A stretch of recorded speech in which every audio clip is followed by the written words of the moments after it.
దేవునికి నీకు మధ్య ఉన్న తండ్రి కుమారుల సంబంధం నీ జీవితంలో అసాధ్యాలను సాధ్యం చేస్తుంది.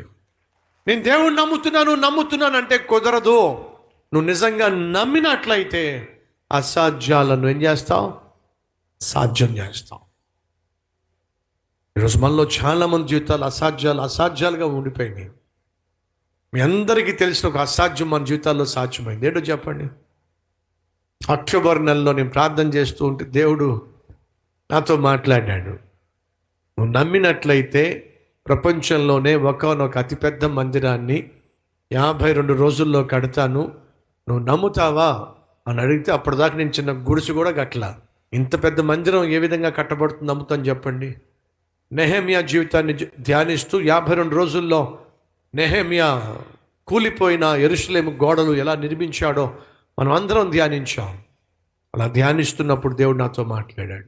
నువ్వు నమ్మినట్లయితే నెహెమియాను ఎలా బలపరిచి యెరూషలేము గోడలను తిరిగి 52 రోజుల్లో నిర్మించానో ఒక అద్భుతమైన మందిరాన్ని, పెద్ద మందిరాన్ని 52 రోజుల్లో కడతాను అని అంటే, పెద్ద మందిరం అంటున్నాడు దేవుడు అని చెప్పి ఇంటర్నెట్లో కూర్చుని కొట్టుకుంటూ కూర్చున్నా. పెద్ద మందిరం అంటే ఎక్కడ ఉంది, పెద్ద మందిరం అంటే ఎక్కడ ఉంది. అప్పుడు నాకు కనిపించింది పాల్ యాంగిచో గారి మందిరం. అది చూస్తే 12,000.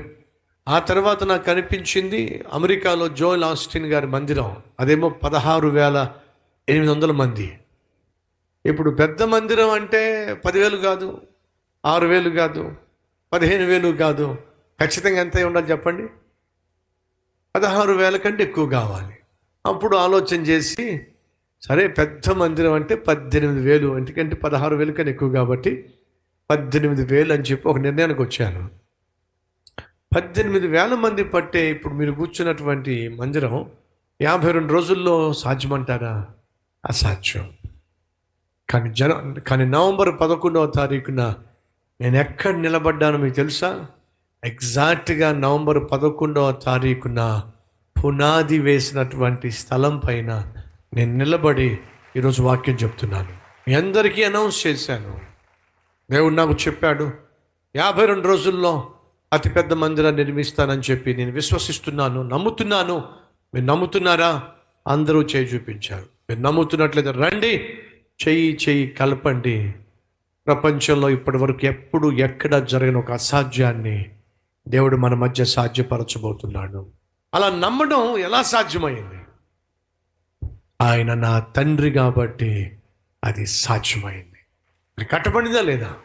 జనవరి 1వ తారీఖున మన మందిరంలోకి మనం రాగలిగాం, దేవుణ్ణి ఆరాధించగలిగాం. సాధ్యమైంది. 52 రోజుల్లో అద్భుతమైన మందిరం నిర్మించబడింది. ప్రపంచ చరిత్రలో ఎక్కడ ఎప్పుడు ఎవరు కూడా మందిరాన్ని 52 రోజుల్లో నిర్మించాల. అసాధ్యాన్ని దేవుడు సాధ్యపరిచాడు. కారణం తెలుసా? హృదయపూర్వకంగా నమ్మడాన్ని బట్టి.